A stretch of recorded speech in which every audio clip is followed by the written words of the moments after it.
it is today, a question has been put forward before me that why our attention gets lost. In the modern times, why our attention is not towards God. And that in modern times, why a human being has gone down in his quality of humanity. These questions point out to one single fact, that our attention has been challenged by modern times. This attention has been challenged by all that we call modern today. I do not say that we have to be primitive people. When our attention was created before, in a way that we were living with very few things in this country, everyone knew that you have to have your self-realization. Nobody bothered their heads about how much wealth you are going to acquire, how many things we are going to have, except for the kings who acquired wealth for the betterment of the society and also who acquired the power for the protection of the society. Then we became slaves of two cultures, one the Islamic, another the British culture, the English culture. And I think the real downfall came when this English culture came upon us.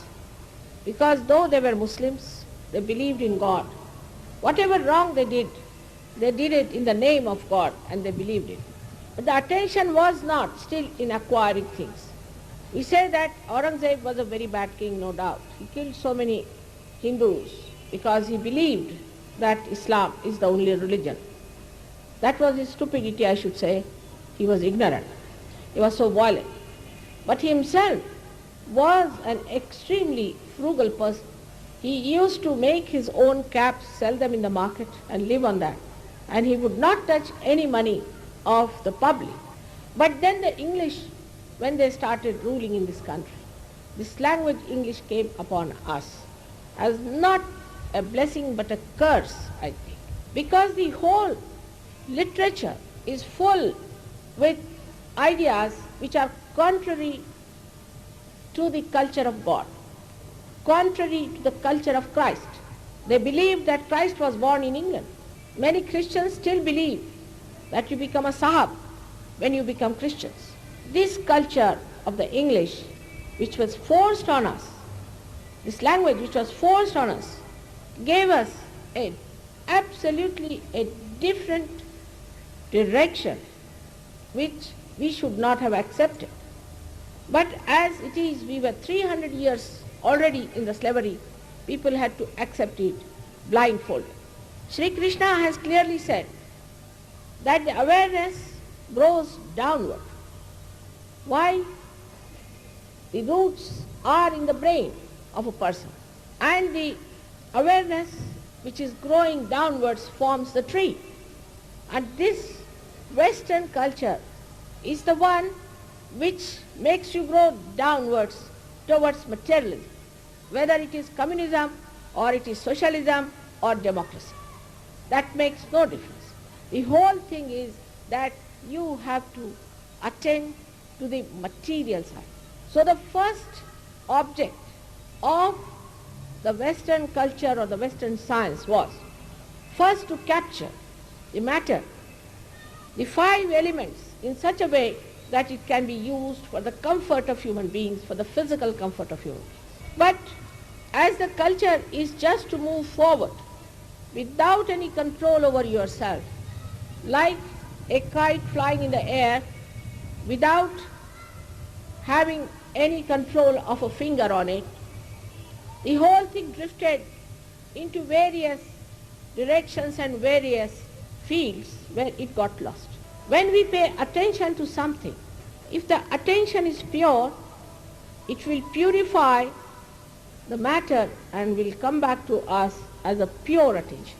But when the attention is filled with these ideas, that you have to use all the matter for your comfort, then it gets lost in the matter.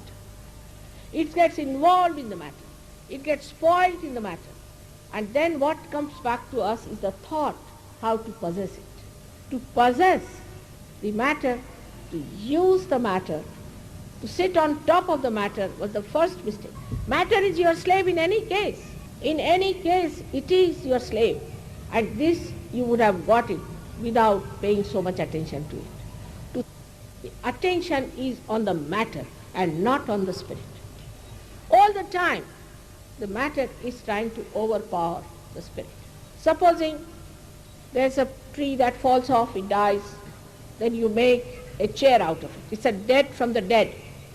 Now you sit on the chair and you become a slave of the chair. You cannot sit on the ground. Then you have to carry chairs with you. If you start moving in a car, you become so useless that you cannot walk with your legs. Tomorrow you start having calculators. You'll be surprised. I live in London. I'm amazed at the people. Even if they have to do 2 plus 2, they want their tambaku. They want to calculate it. For 2 plus 2, they cannot do it. They have no brains left because computers have come. So as a result of this machinery, the machines that have created, we say the machine age, what an age it is, and the age of development. Without any control, if the machines have gone up to this point, it is time that we understand we should not go too much towards it, that we become slaves of this machine. The machine is like a devil. It requires, like a devil, all the time to eat something. Because the machine must have a quantity.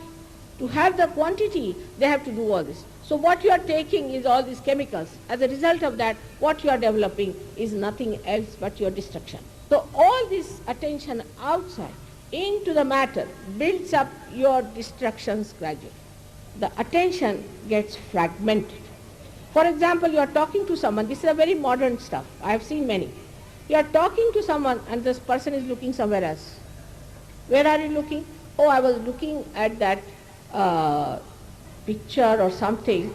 I think I should buy that. But I am talking to you here. Doesn't go into head. Nothing. He is looking at something, or at some woman, or at some man, which is joyless pursuit. You have nothing to do with it.